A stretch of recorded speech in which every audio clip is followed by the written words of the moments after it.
What's up, guys? NSG here, and today we have another episode number 3 of Back It Up. Today we're going to be talking about the NHL Stanley Cup Finals, the NFL this week, and my preview of Monday Night Football between Kansas City and Baltimore, the MLB postseason, and NBA Finals and the Premier League. So, a lot to talk about. This is going to be a good episode, and I'm excited, man. I'm really excited. It was a good week of sports. Not for my bet. I wagered this week. Football did not go well at all. My fantasy team's doing really good. We're 3-0. We had 150 points. You know, Kyler had a pretty bad game there. Ball only got 2 points. It's been pretty good. So I'm going to start with talking about the NHL, and the Dallas Stars lost game 4, and won game 5, 3-2 in overtime. 2 overtimes. Both games went to overtime. And this is a really good series, man. I could see Dallas winning game 6. I really could. But I want to talk about what's been missing for Dallas. First of all, let's get the obvious out of the way. They're taking horrible penalties. This is the main killer for them. They need to stop taking penalties. Like, this Tampa Bay power play is on fire. It's clicking, man. They already have enough of a boost. So, really, I just don't get why they're doing that. I really don't. It's just, you saw it. How'd they lose game 4? Jamie Benn takes a bad penalty. I think it was Palat won it in overtime. Simple things like that. But one positive for Dallas, I'd say. 2, number 1, Corey Perry is really on fire, man. He's been playing really well. He got 2 goals last time. Joe Pavelski was playing good. Got a goal in game 5. Had 2 goals in game 4. Anti-Hudobin, usual self. He's been stepping it up. You think Ben Bishop would be the main goalie, but Anti-Hudobin, man, he comes when it matters. And that's so important. It was so important that they had a rock-solid goalie, because you're not going to go far in the NHL with that one. It's like a quarterback in the NFL. Instead of dictating how much you score in hockey, it's how much you let in. So, Anti-Hudobin's been really important. For Tampa Bay, Palat, Point, and Kucherov, man, that line's incredible. They're incredible. They're just on fire. And it's great to see for them, and it's the main reason why they're winning. Their defense is pretty solid. They got Shattenkirk, and Sergachev, and many others. Alex Killorn. Even Tyler Johnson's been pretty good. And of course, Andrei Vasilevsky's been back to himself. Man, this is Tampa's chance, man. After a poor first round against Columbus, they can do it here. They can win it all. So, I just wanted to run through that quickly. We'll see what happens. I think Tampa's taking game 6, and I think they'll win the series. Really. Let me close my ear here. So next up, we have the NFL. I'm just going to go quickly game by game and put my thoughts in. First game here was Miami and Jacksonville on Thursday Night Football. Now, I'm not surprised about this. I said Miami was going to win, and they did. I just saw against Buffalo, their defense is really much improved from last year. In Jacksonville, I just felt like they're like one and done. They're good some weeks, but another week they're horrible, right? They're just inconsistent. You can't rely on Gardner Minshew.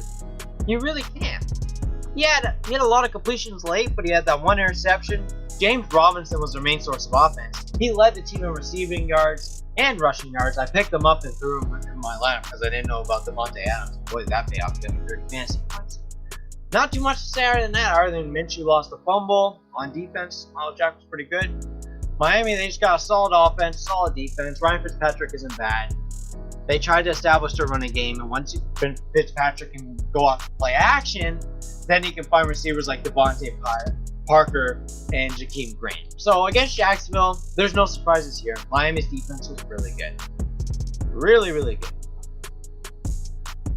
So, next up after that, we have the Bears and the Falcons, man.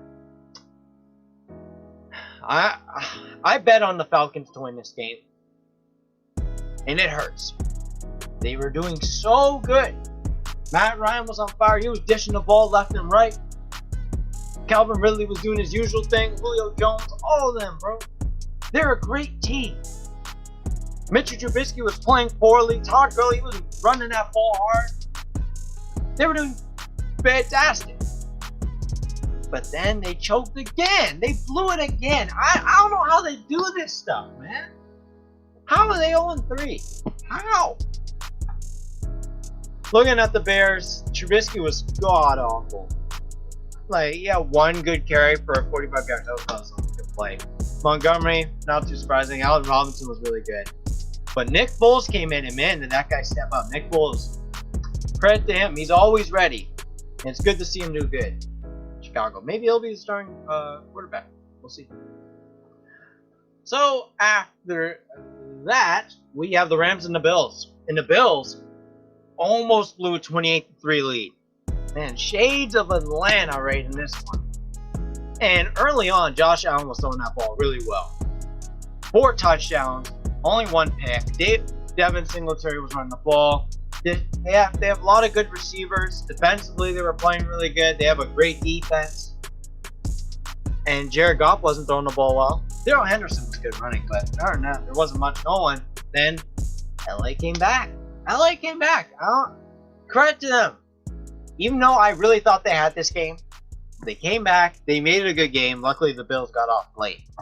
So, I think it's a good win for the Bills at 3-0. How about that? Those are the type of games you're going to have to win if you want to win the division. Especially with seeing how New England is.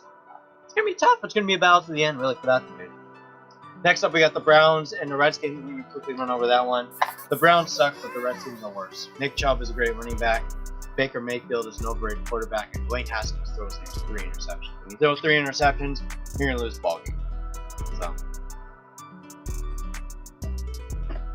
I really like what I saw out of Cleveland. But, I don't know, man. I just don't think they're consistent. You know, they have pieces, really good pieces on that team, but I think Baker Mayfield's overrated. And they don't want, and their defense is okay, but you need a good quarterback. I don't think Baker Mayfield is that quarterback that can take them to the playoffs. I really don't. Especially with, even though there's 7 teams, I still can't see them making the playoffs. So after that, we got the Vikings and the Titans. I'm just saying, this hurt in 2 ways for me. I had the Titans winning by 4+ in my wager, and I had.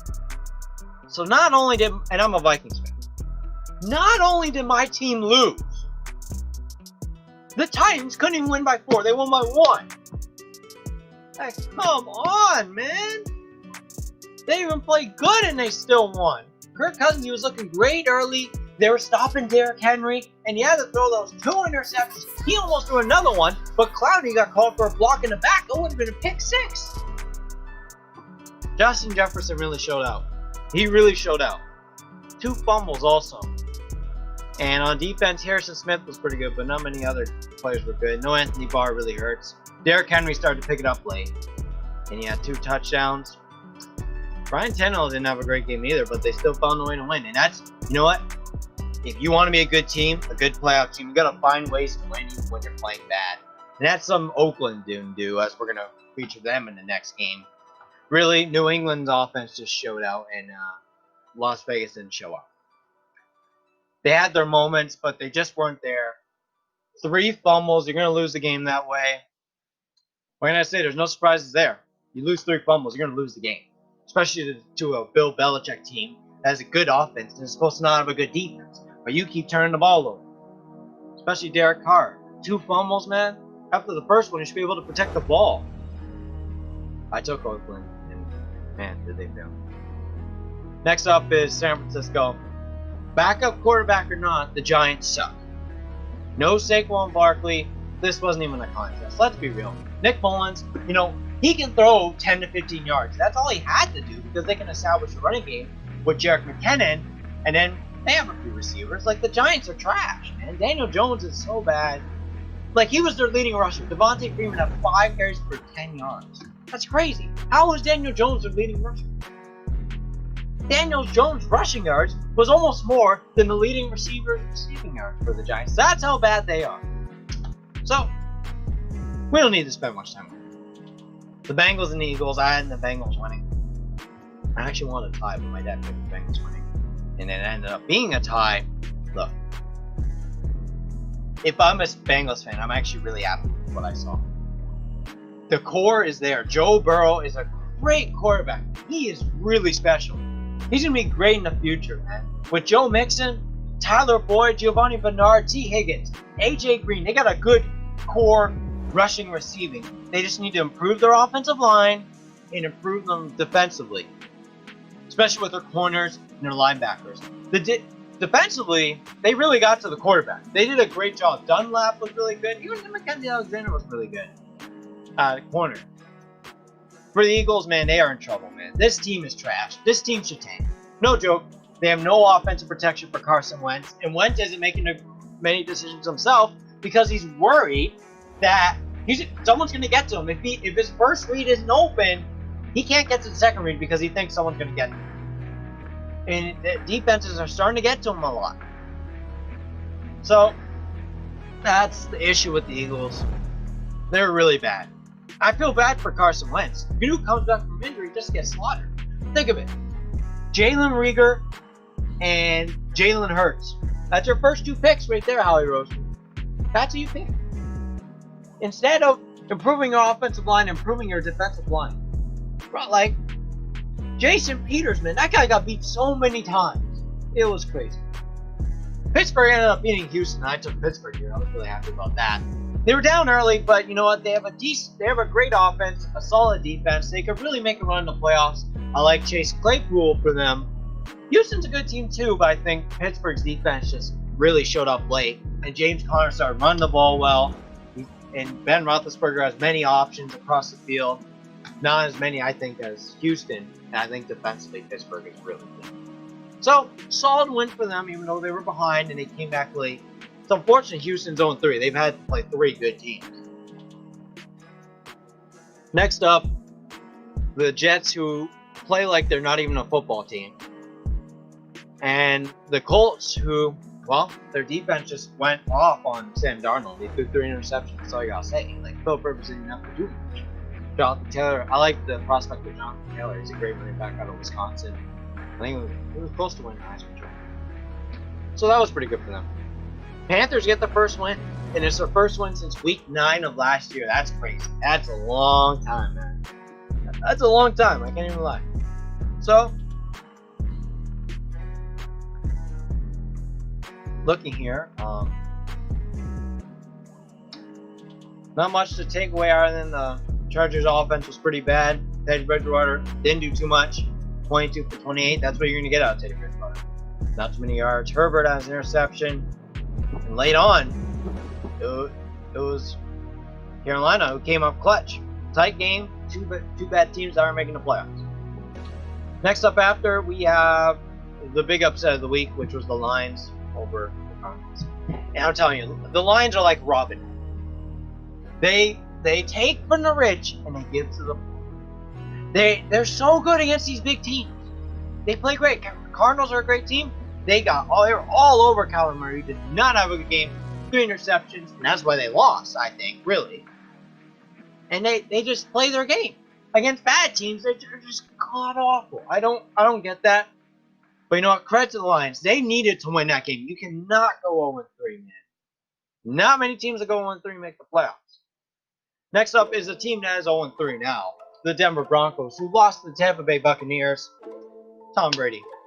Good defense, Tom Brady. He's starting to get in sync with his receivers. 297 interceptions. Denver sucks. Without Drew Lock, they're not even close to beating them. Next up, we're going to go with the Cowboys and Seahawks. You know, this was a good game for the Cowboys offensively. They played pretty good. And lately, I've been seeing Seattle, they're really in these highly contested games. These high-scoring games, and they always find a way to make that last big play. And Russell Wilson made that last big play, really, just 6 seconds to go to give them the win.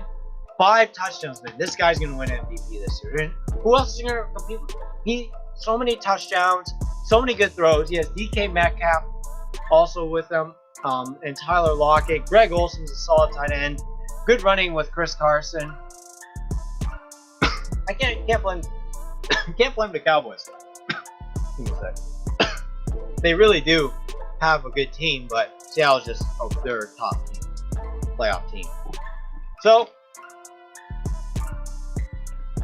last but not least, we have the Green Bay Packers and the New Orleans Saints. I looked at Green Bay in this game, and they played really well. Aaron Rodgers is just incredible. He's in sync with his receivers. Even without Devontae Adams, Lazard had a great game. Aaron Jones and Jamal Williams are a great combination. This game it was Aaron Jones. It's mainly Aaron Jones most of the time for you fantasy owners, I want to wonder. So the additions they made last year came in clutch with Christian Kirksey, Jair Alexander, Zadarius Smith. Additions like those have put this team over the top, and I think they might make the Super Bowl. There's a good chance, because that's how good Green Bay is to me. For the Saints, they played an okay game. Alvin Kamara was really good receiving-wise without Michael Thomas, and I think Michael Thomas is what hindered them this game. What's hindered them the past few games, but it's better than how they played against Oakland, where Drew Brees couldn't even get a pass that was past 10 yards. It was just check down, check down, check down, check down. So next, let me quickly preview Kansas City and Baltimore. I think Baltimore's going to win this game. I think Baltimore's better all around. Kansas City's been inconsistent. Baltimore's good pass rushers, which can get to Kansas City's offensive line. So that's it for the NHL and NFL. Sorry, this is it for the NFL segment. So now we're going to move on to the MLB. So finally the season's over. Finally. A lot of trouble, but late on there was less COVID cases, and everyone was able to finish their season. Thank goodness. Now we get to the playoffs where it's going to be in bubbles. So let me list the bubbles. So we got San Diego, which will be the bubble also for the ALCS and ALDS for 14. Los Angeles, Houston, Arlington, which will be the bubble for the NLCS also, and the World Series. Arlington Global Life Park. It's a really nice park. So we're gonna go by series. We're gonna start with the AL, and it's the Tampa Bay Rays against the Toronto Blue Jays. Here, I'm going to be giving my predictions who's going to win the World Series. So first, as I said, Rays, Jays. Honestly, I'm a Jays fan, as you can see. But I got Tampa Bay here in 3. It's going to be tight. I think Houston will pitch well in Game 2 and they'll force Game 3, but I think Tampa takes it in Game 3. And honestly, I feel bad for number 1 teams because you go number 1 and you can get eliminated in 3 games. Just kind of screws you over a bit, doesn't it? Next up is the 4 seed, the Indians and the Yankees. Game 1 matchup, Garrett Cole, Shane Bieber. That's going to be really good. But with the injuries the Yankees have, I got the Cleveland Indians winning this series in 2. I think they're going to win Game 1. Shane Bieber, triple crown, man. What can we say? And I think Game 2, they're just going to go off. They're just a bit of a better team than the Yankees' injuries is what's really hindering. Twins, Astros. I got the Twins in this series. I don't even think this is going to be close. Probably 2 games. Because it seems like ever since the Astros have been cheating, after they got caught, they've been really bad. Especially Jose Altuve, man. His average is low. Carlos Correa is the only consistent one. I got Twins. A's and the Sox. I got the Chicago White Sox here. Losing Matt Chapman is going to hinder the A's. And then lately, the A's have not been good in the playoffs. With the lineup the White Sox have and Giolito going Game 1, I think they're going to win in 3. So, that's my quick predictions here for the AL. So, next up, the ALDS. So, it would be Tampa and Cleveland here. I got Tampa Bay going to the ALCS. They're just a bit better. They're consistent all around. Morton and Snell are going to be good. They have a great closer, Nick Anderson. I got them moving to the ALCS. Next up, it would be the Twins and the White Sox. And honestly, I have the White Sox moving on here. I think the Twins are just going to choke. The White Sox have a good lineup. This is their year. This is their breakthrough year. They're going to show it this year. That 7th seed does not do them justice. So it would be the ALCS against Tampa against Chicago. And I think the White Sox are making the World Series. Yep. You heard it here the Chicago White Sox are making the World Series. I think Edwin Encarnacion is going to go off. Tim Anderson, Abreu, Luis Robert, they got the hitting power to get it done. So there you go. In the NL, Dodgers, Brewers, Dodgers in 2. What much do I got to say? They're just overpowered. Mookie Betts, even without David Price, they're fantastic. And Hyun-Jin Ryu. Padres, Cardinals, I got the Padres in this one. I think the Cardinals are really tired after playing so many doubleheaders. Padres, Manny Machado and Tatis and the gang. Hosmer, they're too good. Cubs, Marlins, and I got the Cubs, but I think the Marlins are going to make it good. And credit to the Marlins this year. They surprised everyone, man. They really have. But I got the Cubs here. Atlanta and Cincinnati, I got Atlanta winning here. I think Atlanta's just a better team. Straight up, they got the better hitting. They got a solid pitcher. Dallas Keuchel's pretty good. Got Atlanta. No, I gotta get my power right. Moving on to the NLDS. Dodgers against the Padres. I got the Dodgers here. It's tough for the Padres, man. They're such a good team. But they were linked in the same division as the Dodgers. So that makes them a 4 seed. And it's unfortunate for them because they deserve to be a 2 or 3 seed. So they're going to lose to the Dodgers in the AL. Next up, we have Cubs and Braves. And I got the Braves advancing here. This makes it Braves versus Dodgers. Now, I got the Braves advancing because I just think they have a good all-around team. And I think the Dodgers are going to make the World Series. They're going to beat the Braves in the NLCS. No surprises here. The Dodgers are just all-around really good team. And in the World Series, I have the LA Dodgers winning it. They're just too good. The Dodgers are just too good. Sorry to break it to you. They're just all around amazing. I think Clayton Kershaw's finally going to come through in the playoffs. So that's my MLB preview and predictions. So we're going to go to the last thing, which is going to be the Premier League. So I'm going to talk about each team and how they're doing. I'm going to start with the Arsenal. Arsenal are actually having a decent start to this season. Even though right now it looks like they're going to lose to Liverpool. Beating West Ham and beating Fulham, giving them confidence beating these London teams, especially the West Ham win, helps them. Eddie Nketiah saved them. They're just all on a decent team. I still stand with my prediction, no. And they're going to lose to Liverpool here. Liverpool's press is just too good. Next up, let's talk about Fulham then. Fulham have been really bad. They're probably getting relegated. They just not bring enough talent as compared to they brought 12 players in 2016 and still got relegated. Next up is I'm going to say Crystal Palace. Great start to the season for them, beating Southampton, beating Man United. Great start for them. I thought there was a possibility of them getting relegated, even though they lost to Everton, who's a really good team. They look really good right now. After that, Southampton, they lost to Crystal Palace.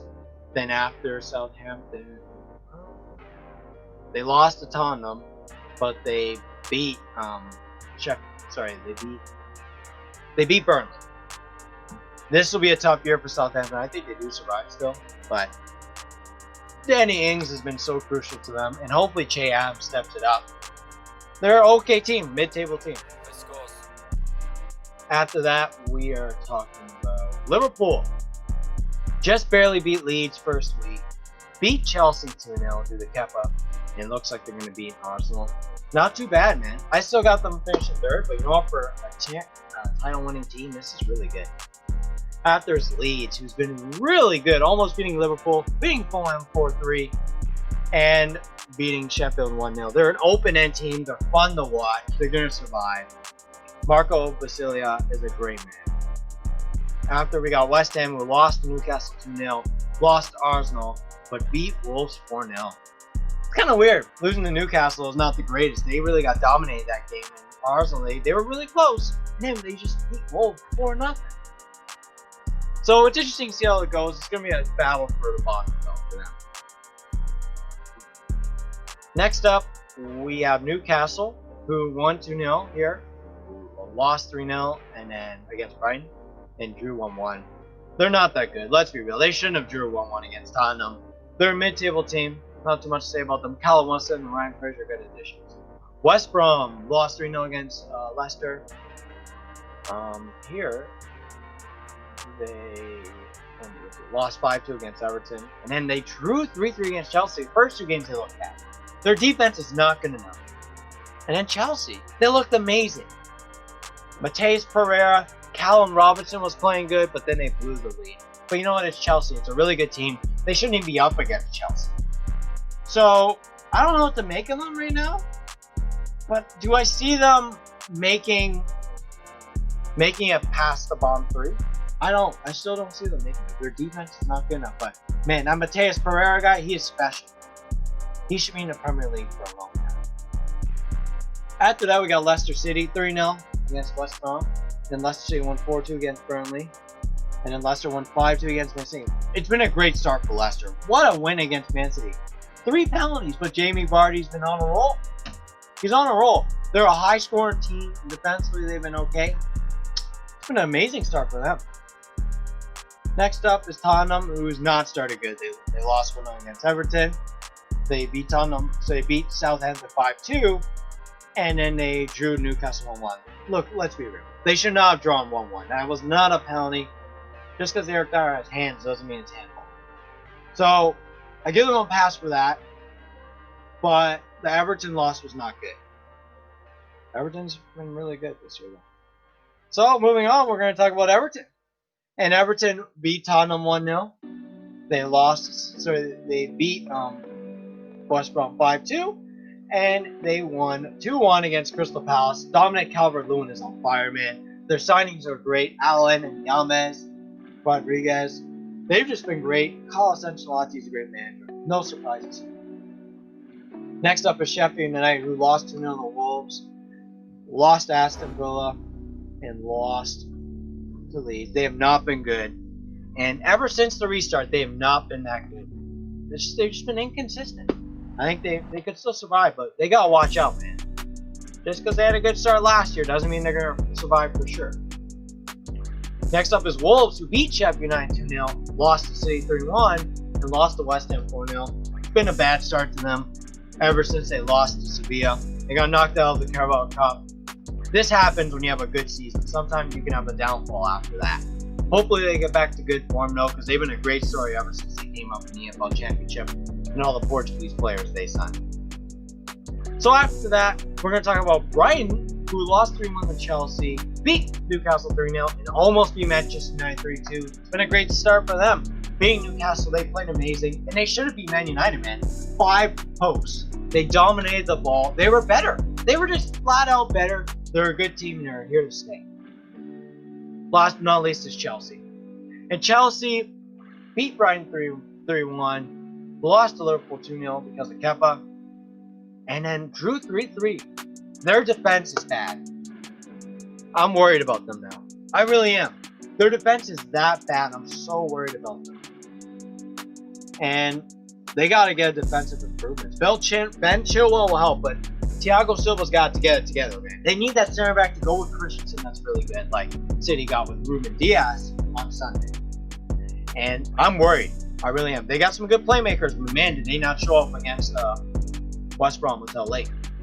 And Callum Hudson-Odoi came off the bench. He did much more than Timo Werner did because he was good playing in those pockets of space. I watched that game live. It was such a good game.